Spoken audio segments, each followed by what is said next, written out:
How's it going, guys? It is Cameron back once again today, bringing you guys a new video. Today we're actually not going to be doing a product review though. We're actually going to be talking about my opinions and thoughts and experiences with this hoverboard or two-wheel self-balancing scooter or Swagway, whatever you guys want to call it. I know some of you have an aneurysm when someone calls it a hoverboard. You're like, oh, it doesn't hover, it's not a hoverboard. Whatever you guys want to call it, I don't know what I'm supposed to call it, but whatever you guys want to call it, I'm going to be talking about my 3-month experience with this scooter, Swagway thing, whatever you want to call it. Yeah, talking about that today and my experience with it after owning it for 3 months. So I want to show you guys the wears and tears that come with this scooter. So just naturally riding it, you're going to get scratches and stuff. I want to show you guys what's happened to mine. I want to talk about my experience with it and then give you guys my final thoughts and tell you if it's worth it to buy one of these if you haven't already. Anyways, let's go ahead and jump right into this video and I'll tell you guys and show you everything there is to know about this scooter. Alright, so I adjusted the camera to give you guys a better view of the scooter so I can show you guys some of the scratches and stuff that it does have on it. So this is just from me naturally riding the scooter. You can see that on the very front we have some deep scratches actually. These are permanent scratches. They've gone through and they've damaged the paint. So you can definitely see that there is markings on here. This is just naturally going to occur due to you riding them. I've actually been kind of rough with this hoverboard, to be honest. Like right here and right here, this is from it scraping and rolling on the ground. I've done this a couple times by maxing out, going as fast as I can, and then just kind of like freaking out, I guess, mentally and hopping off the board, and it just rolls over and over. So that's kind of where these scratches come from right here. So I mean, they can look kind of annoying, but it's just something that's going to naturally happen if you do ride this scooter outside. So I mean, if you ride it indoors, it might not have all these scratches, but this is from me riding it outdoors. Indoors, I've never experienced any scratches. You can also see that on the very front right here, there's a slight crack in this headlight. Still works perfectly fine. I'll show you guys me riding it in a minute, but still works perfectly fine on the front. There's like, a little teensy crack right there. That's just from rolling over, or I might have hit something with that. I'm not entirely sure. So other than that, really these deep scratches, not a huge issue with this. These are just aesthetics. Like I said, they don't affect you riding it. Let me flip it over to the back. You can see we do have a couple more scratches back here. Not as many as on the front, but there are some serious scratches right there. And then along here, generally I've noticed that many of my scratches occur on the very edges right here, and then also on the front on the very edges like I showed you before. So that's where a lot of your scratches are going to occur, because this is the main point of contact if your scooter does roll over, when you're riding on concrete or something like that. Really, no scratches on the top, if you can see this. No scratches up here, haven't gotten any scratches right here. So that's actually a good thing, because when you're looking at your scooter, you mainly see it from the top. So when you're riding it outside, no one's going to really notice so much these scratches on the front. It's mainly about the top, and there isn't any scratches on here, so the top part of this is held up actually really, really well. Alright, now looking at the bottom, you can see a couple more scratches right here. It's weird that there's more scratches on this side than this side, but there is a couple on the bottom. This part typically doesn't get scratched up because the wheels, will protect this bottom part. So I'm honestly not sure where I got these from. Probably from rocks grinding against the bottom of it if you ride outside. No problems, it hasn't affected, it hasn't gone through the plastic or anything like that. These are just scratches on the very surface of it.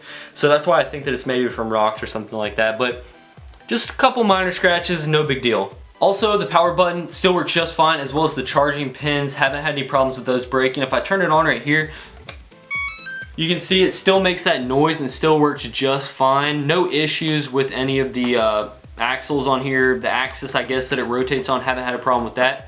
The LED lights actually still work, so you can see. Still works just fine, haven't had any problems with that. And the noise that it makes does also work as well. And then if I spin it around to the very front, you can see both of these lights still work just fine, and it is actually moving on the table, freaking out on me. But yeah, both of the lights still work on the front even with this crack. You can see just fine.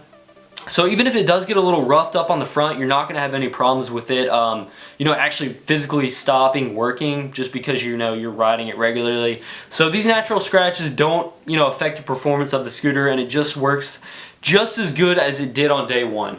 Alright guys, so I'm going to show you me riding it around just to show you that it works the same as it does on the first day. I was surprised. I thought that this thing might start going slower or start to act up, but it really hasn't had any issues like that. And I know a lot of them have been catching on fire, But the way I charge it is I don't leave it charging like overnight. I'll only charge it for 2 hours until it's full, and then I'll immediately unplug it, so it's not sitting on the like power supply for 16 hours at a time or something like that. So I think that's one of the main contributing factors for why this one hasn't caught on fire. So let's boot it up and I'll show you guys.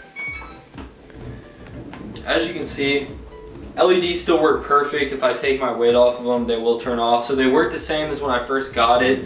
Haven't had any issues with it, malfunctioning while I'm riding or any problems overall. And like I said, it still goes the same speed. It has perfect reactions like it normally did when I first got it.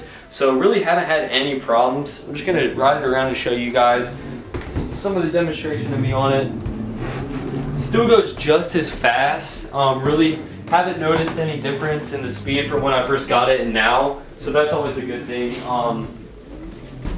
But really, yeah, it just works the same as when I first got it. Still going strong. And they actually decreased the price on this model. When I first got it, it was like $599, but now it's down to $399. So yeah, really haven't had any problems. Still rides the same. No complaints whatsoever. Okay, so to wrap this thing up, in conclusion, my hoverboard or Segway or whatever is still working just fine after the 3 months that I've owned it. I just wanted to give you guys an idea of the wear and tear that's going to occur if you do buy one of these and ride it like outside and stuff like a normal person would. The specific one I have is the Radical Motion Technologies Archetype. I'll include a link down below.